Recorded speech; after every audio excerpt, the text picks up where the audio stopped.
Thank you, Telegraph, the Calcutta Club, Avigda, Chairman Sir, my fellow panelists. I come from a small town, the epicenter of Kurukshetra. It's called the Kethal Kapisthal. And I was hearing my fellow panelists. I was remembering the Bengal connection. I'm proud of the fact that, that the area that I've represented for a long, long time houses the mutt of Maharaj Totapuri, who, as we may know, was the guru of Swami Ramakrishan Paramhans. So as I stand here to oppose the motion, without the finesse of the words that Suhail used, let me recall an incident from his life, Swami Ramakrishan Paramhans. Once when Swamiji was taking a walk on the banks of the river along with his disciples, he saw a scorpion floating in the river. By instinct, he entered the water to pick up the scorpion and to save it. The scorpion stung him. Swamiji moved his hand and it fell back into the water. He tried once again, and once again the scorpion stung him and it again fell down. So he took a twig and put the scorpion on the side. So one of his disciples asked him, "Well, the scorpion stung you twice. Why did you still take it out? Why did you save his life?" So I want to recollect what he said. He said, that is the nature of the scorpion. It will sting. It is my nature to help it.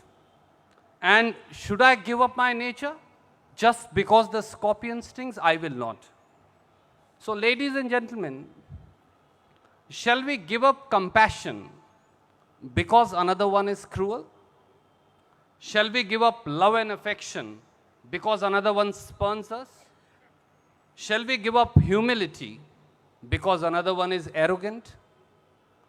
Shall we give up tolerance because another one is intolerance? And the answer is plain and simple, no. And while I say this, I'm aware that in today's times, if you are inclusive, if you are tolerant, if you are compassionate, you will be hounded, you will be persecuted, and you will be trolled by those who stridently oppose your compassion and tolerance. But does it mean that the fringe has become the mainstream? Does it mean that if you disagree with the ruling establishment, if I disagree with Suhail, then I am the enemy? Does it mean dissent is anti-national? Does it mean that I need to carry a certificate of patriotism everywhere I go? The answer is again plain and simple, no. While I say this, I'm painfully aware that the fault lines of identity, of religion, of caste, of region, they have become very, very sharp. They have become disdainfully prominent in India. Last 22 months of this government, they have witnessed brutal divisions, ugly hatred, and bloodthirsty violence. On account of this repeated mindless and often heartless attack on 5,000 years of composite culture and compassion, it often appears that this is the mainstream discourse. But is it? Because its intensity and its noise is so strong and so loud that all sanity appears to have been lost in the din. So naturally, it looks as if intolerance is the new tolerance. What has happened needs to be examined and has to be understood by the events that have transpired, some of which Suhail referred to, some of which Justice Ganguly referred to, and let me recollect a few. 22 months ago, this government had not even completed the honeymoon when one of the Union Minister, General V.K. Singh, called the army chief a dacoit. Never before in the history of this country had this happened. And let me recollect something else. Successive, and Kajol mentioned some of them, and Suhail mentioned some of them, and let me borrow from them. Successive misogynist and regressive comments have been made repeatedly for India's women that reflect a particular mindset. The then defense minister, and I will never call any minister or anybody senior stupid, but the then defense minister and current finance minister, Mr. Jaitley, called the Nirbhaya incident as one small incident of rape. Not to be outdone, Haryana BJP CM Manohar Lal Khattar, he says if women want freedom, why don't they roam around naked? RSS chief Mr. Mohan Bhagwat in the past has said that rapes rarely happen in Bharat and they occur frequently in India. Former BJP CM and Madhya Pradesh Home Minister Babulal Gaur says rape is sometimes right and sometimes wrong. BJP Goa CM Lakshmikant Parsekar tells nurses not to stand in the sun because they will lose their matrimonial prospects if they get dark. And these can be multiplied. Let me give you one more example.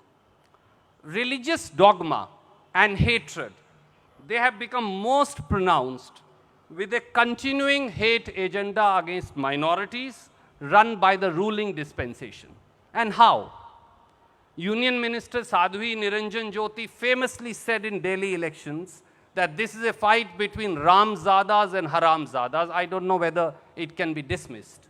Very recently, and Suhail referred to it, Union Minister Ram Shankar Kateria, he calls all Muslims demons, calls them the descendants of Ravana, and says they all should be beheaded.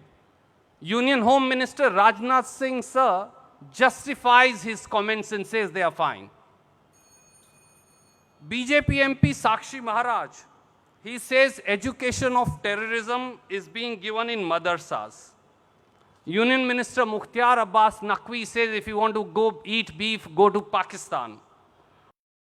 Mahesh Sharma says, another union minister, despite being a Muslim, APJ Abdul Kalam was a nationalist. And these examples can be multiplied. Let me give you one more example.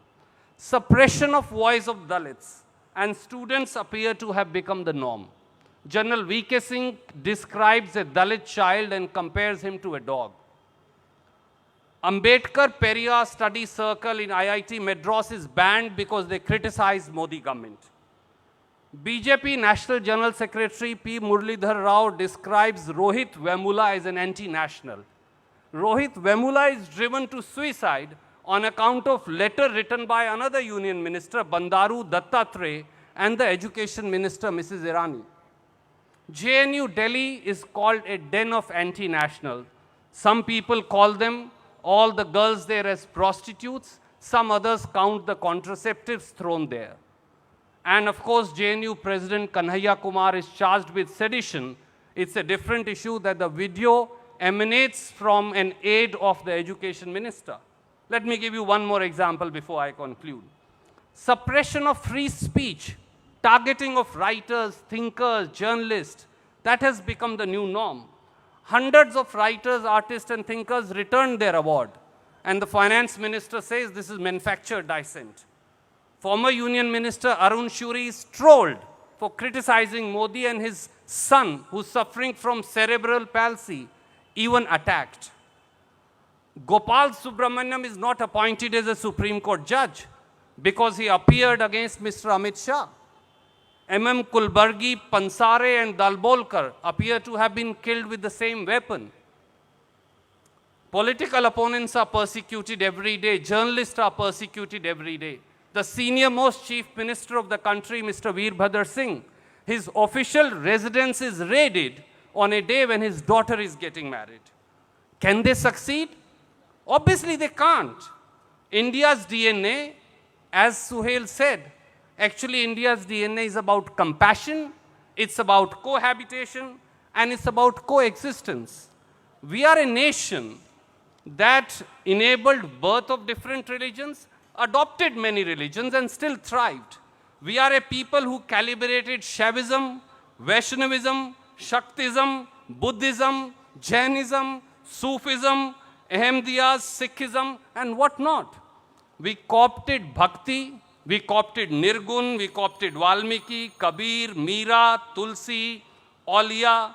So all that I want to say, I'm confident that no government or organization can take away our DNA of compassion, coexistence, and cohabitation. And I'll just quote one line with Chair's permission. You need to stop Let me end by quoting Rabindranath Tagore, where the mind is without fear and the head is held high.